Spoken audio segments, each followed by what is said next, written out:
Bueno, pues vamos a seguir con la segunda charla de San Francisco de Asís. Recordad que él tenía lo que se llamaba pues, una sed de gloria, sed de gloria. Por eso, cuando iba la posible batalla, la batalla entre los plebeyos del pueblo de Asís con los nobles de Perugia y los nobles de Asís, en aquella batalla, él iba con todas las ínfulas de ganar mucho dinero para su padre, de ganar gloria, de ganar la batalla, de hacer muchos prisioneros, de quedar invicto, y sin embargo pues quedó preso. El caballo lo derribaron, seguramente con el primer golpe ya quedó patas arriba, y ya lo metieron en la cárcel, y allí estuvo un tiempo, unos cuantos meses, y allí le bajó muchísimo en todas las ínfulas que tenía, todas las grandezas que él pensaba, y volvió. Finalmente lo liberaron y volvió para casa. Al volver a casa, contábamos como luego, acabada y apagada la sed de gloria, empezó la sed de alegría, del placer, de la juerga, y quería constantemente, pues la comida, los bailes, los cantos, y era el rey de toda la fiesta, porque él era el que ponía sobre todo el dinero, y además se le daba muy bien ser el aladiz, ser el primero de todos ellos. Y entonces es cuando viene una enfermedad repentina, que no se sabe muy bien de qué era esa enfermedad, y que le había derribado del caballo la sed de gloria, y ahora le iba a derribar la sed de alegría y la sed de placer. Era una enfermedad que la atrapó entre la muerte y la vida.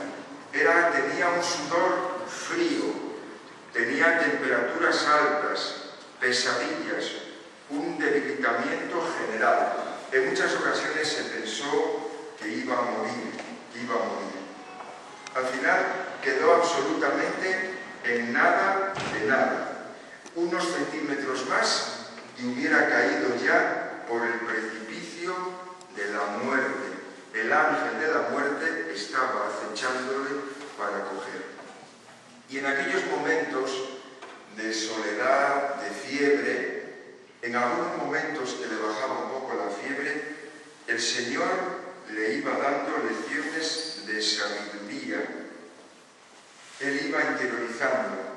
Y es verdad, cuando tenemos momentos tan malos de sufrimiento, de dolor, de incertidumbre, nos planteamos la vida y miramos mucho hacia adentro. Nos cabreamos, nos enfadamos, lo vemos injusto, queremos salir de allí, pero cuando no podemos, entonces viene la reflexión profunda. Y en aquellos momentos de enfermedad, era cuando él empezó a notar una presencia de Dios que le daba dulzura, le daba sabiduría. Porque mirad, la conversión nunca es algo lineal, de una subida hacia Dios, sino que es más bien una línea quebrada. Hay momentos de subida y momentos de bajada, donde uno ahora mismo promete cualquier cosa a Dios y a la vuelta de la esquina falla. Somos infieles, inconstantes. Por eso él hubo ocasiones en que añoraba otra vez las juergas, pero hubo ocasiones en que veía que aquello no servía absolutamente para nada. Poco a poco se fue recuperando y aún débil, empezó a caminar con la ayuda de un bastón, de un lado y sosteniéndose en su madre del otro, su madre no lo dejaba, a vueltas a la habitación, poco a poco. Cuando ya tuvo un poquitín más de fuerzas, quiso salir a la calle, quiso salir al campo. Él siempre le había gustado mucho el campo, porque además era una persona muy sensible. Aquellos colores, aquellas tonalidades de las flores, de los verdes, el murmullo de los pájaros, el viento que mecía las hojas de los árboles, todo aquello a él le tocaba. Pues bien, salió con esas ínfulas, con esas ansias de poder conectar con la naturaleza y revivir. Pero llegó allí afuera y aquello no le decía absolutamente nada. Y él que estaba sorprendido y también defraudado, porque había como un apagón dentro de él. Estaba herido. Claro, seguramente que salió antes de tiempo. Seguramente que necesitaba más alimentación. Seguramente que no, su espíritu, su corazón, su alma, su mente no estaba todavía dispuesta para atender esas bellezas exteriores. Se había levantado demasiado pronto. Sin embargo, Dios utilizó esa sequedad de la cosa que a él siempre le agradaba, como era el viento, como eran las plantas, como era la naturaleza. Dios le utilizó eso para que viera la fugacidad de lo material.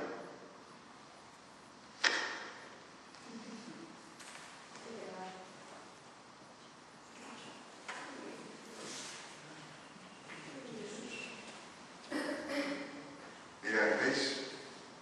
Una rosa. Era mucho más espléndida antes, pero ahora ya está un poco pobre. Ya está deshojándose. En poco tiempo de aquí no va a quedar nada. Ya huele mal. Se está pudriendo.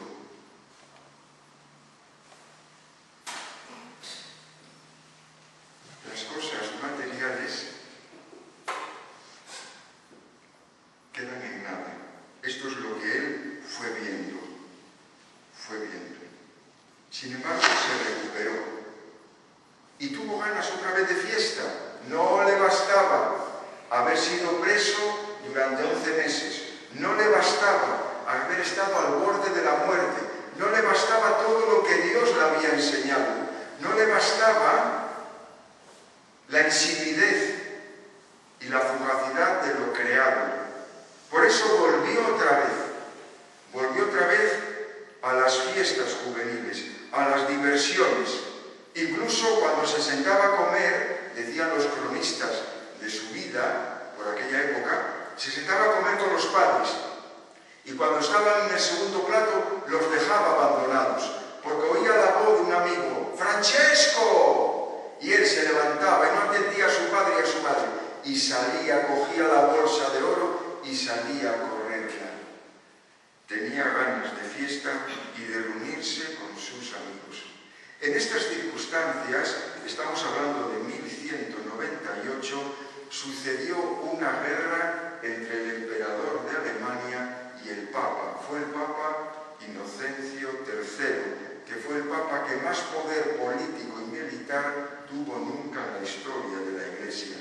Había enfrentamientos. El Papa era el jefe de la Iglesia, era el vicario de Cristo, pero también era un señor feudal, un rey, un emperador, y tenía un ejército a su mando. A las fuerzas papales les puso un capitán, se llamó Gualterio de Brienne. Era tan buen capitán que cada batalla que presentaba al ejército del emperador lo ganaba. Y claro, como el emperador germánico era un extranjero y el Papa era de Italia, entonces el Papa encarnó aquel que podía y defendía a los italianos, al pueblo italiano. Y entonces empezó a correrse una fuerza grande para que los jóvenes de toda Italia se alistaran en el ejército del Papa. Esta fuerza, esta alegría, vino también a Asís, y los jóvenes de Asís se alistaron en masa para el ejército del Papa. Francisco no iba a ser menos. Por eso le pidió al padre: papá, cómprame otro caballo de batalla, cómprame otra lanza, otra espada, otro escudo, otra armadura, cómprame otra bandera, porque voy a salir con las fuerzas papales y Gualterio, el capitán Gualterio, y vamos a vencer al intruso, al emperador germánico, para echarlo de aquí. A los 25 años volvió otra vez nació en él otra vez no solamente la sed de alegría, sino la sed de gloria. Y efectivamente el padre que vio que su hijo renacía, aquel hijo que había estado preso, aquel hijo que había estado al borde de la muerte por enfermedad, lo veía ahora sano, lo veía con fuerza y le dio lo que pedía, porque el padre veía que podía incluso conquistar un título nobiliario. Lo vistió y salió la mesnada del ejército de Asís para encontrarse con el ejército del capitán Gualterio. Y anduvieron una jornada y llegaron a un lugar Spoleto, y allí había que pasar la noche. Y allí él se acostó en medio de los arreos de su caballo, en medio de sus armas, y pasó lo siguiente: en medio de sus sueños oyó una voz que le preguntaba: Francesco, ¿dónde vai? Francisco, ¿a dónde vas? Y contestó él: voy a Puglia a pelear por el Papa. Y esa voz le replicó: dime, ¿quién te puede recompensar mejor, el Señor o el vasallo? Contestó Francisco: naturalmente, el Señor. Y entonces la voz volvió: y entonces, ¿por qué sigues al siervo, al Papa, y no al Señor, a Jesús? Y contestó Francisco: ¿qué tengo que hacer? Y esa voz terminó diciéndole: vuelve a tu casa y lo entenderás todo. A la mañana siguiente, mientras todos se levantaban para ir en dirección a Puglia, él se vistió y dio la dirección contraria, a regresar. Los compañeros no lo entendían. ¿Qué te pasa, Francisco? No te teníamos por cobarde, pero si eras tú el más entusiasta todos estos días, pero si quieres tú ir a pelear, nos animaste tú, ¿por qué nos dejas ahora? ¿No te das cuenta que allí te van a llamar cobarde, traidor? No podemos abandonar ahora esta expedición. Y lo dejaron solo, quedó solo. Pero cuando uno experimenta esa presencia de Dios, esa fuerza inmensa que es seguridad, luz, calor, alegría, clarividencia, uno ya no puede negar esa fuerza que tiene, esa voz que ha escuchado, ese mandato, ya no puede. Y dio la vuelta. Se había despedido de sus padres y ahora volvía y regresaba. Y todo por un simple sueño, por unas simples voces.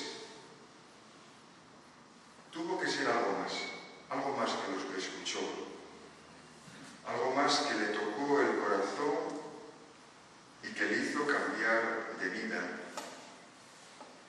Supo que iban a hablar los compañeros suyos que marchaban a la batalla, pero también cuando volviera. Regresó, entró en Asís y la gente al principio sorprendida, luego con extrañeza, después empezaron a murmurar, luego la ironía, la burla y el sarcasmo. Bernardone, el padre, que podía presumir de que tenía a su hijo en la guerra entre los ejércitos papales, que presumía de hijo, tenía un cobarde en casa, a un traidor.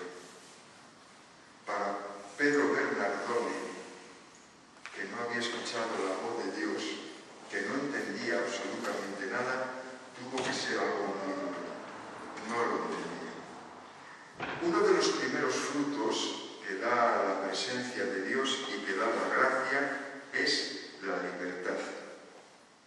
Fijaros, hace bastantes años hubo un hombre, estoy hablando de 1960 y pico, más o menos, en la cuenca minera. La cuenca minera aquí asturiana había pasado todo lo de la revolución del 34, la guerra civil. Había gente de izquierdas, gente muy dura contra el régimen de Franco,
fiesta del pueblo, que era enseguida, que había procesión, que fuera la procesión.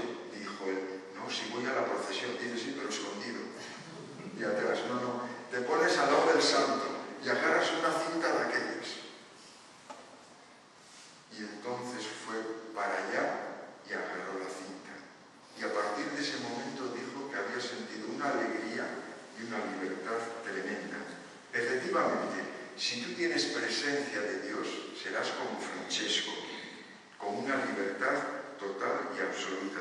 Ya no importa lo que eres, no importa lo que fuiste, no importa lo que serás, ya no importa lo que piensen los demás de ti, ni siquiera lo que pienses tú